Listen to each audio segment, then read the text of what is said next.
Hello बच्चों, मैं शशि कुमार फिर से आपका board model type VVI question को मैं लेकर प्रस्तुत हूं।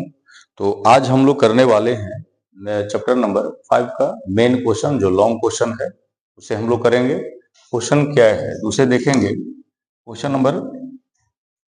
क्वेश्चन है बोर्ड मॉडल टाइप का क्वेश्चन है कि पाथेर चुंबकत्व क्या है।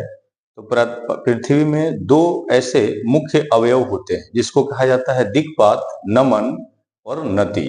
नमन या नति या पृथ्वी की मूल तीव्रता। तो क्वेश्चन है लॉन्ग क्वेश्चन, दीर्घ उत्तरीय प्रश्न है चैप्टर नंबर 5 का। ये चैप्टर नंबर क्या है?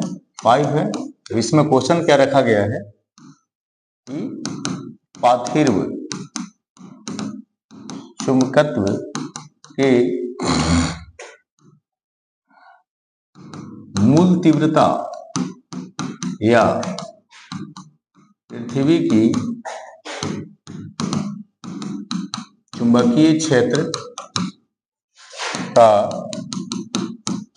सूत्र या व्यंजक को प्राप्त करें। ये सवाल है, इस पर हम लोग विमर्श करेंगे। तो चलिए देखते हैं। ऐसे आपको एक पिक्चर बनाना है, ठीक है। ये पार्थिव चुंबकत्व का पिक्चर बना हुआ है। ये चारों तरफ जो दिख रहा है ये आपका भौगोलिक याम्योत्तर है। भौगोलिक याम्योत्तर यहां से ये आपका जो है पृथ्वी की मूल तीव्रता है या पृथ्वी का चुंबकीय क्षेत्र है, जिसको बीई या आई से सूचित किया जाता है। यहाँ पर ये जो कोण बनेगा इसको अल्फा कहा जाता है, इसे दिक्पात कोण कहा जाता है। और बच्चों यहाँ जो कोण बनता है ये डेल्टा बनता है या थीटा बनता है, इसे नति कोण कहा जाता है। नति या नमन कोण। ये पृथ्वी की मूल तीव्रता है। मूल तीव्रता है। ये आपका भौगोलिक याम्योत्तर है। याम्योत्तर, इसको बीभी कहा जाता है। बीभी यानी उदग्र घटक। इसे पृथ्वी के चुंबकीय क्षेत्र का उदग्र घटक,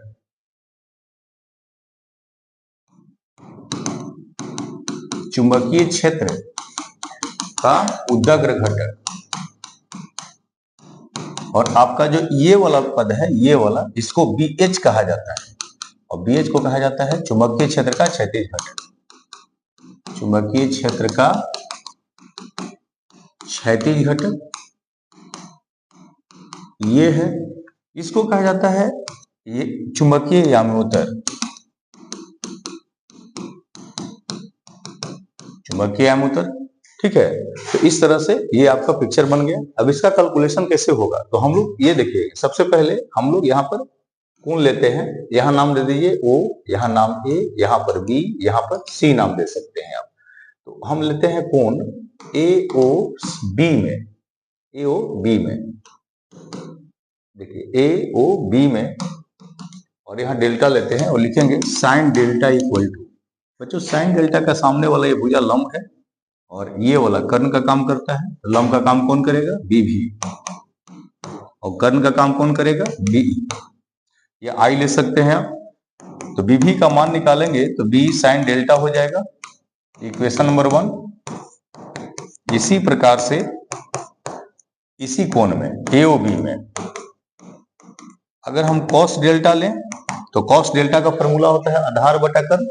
आधार का काम कौन करेगा? ये वाला करेगा, ये आधार होगा, ठीक है। और कर्ण का काम वही करेगा। तो इसका मान कितना है? BH।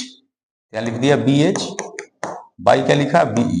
फिर इसे गुना करेंगे हम, फिर ये इसमें क्रॉस मल्टीप्लिकेशन करेंगे तो B cos delta equal to BH होगा। तो ये टेरेस्ट्रियल मैग्नेटिज्म था, और टेरेस्ट्रियल मैग्नेटिज्म के लिए magnetic field of the earth का इक्वेशन को हम लोग निकालने जा रहे हैं।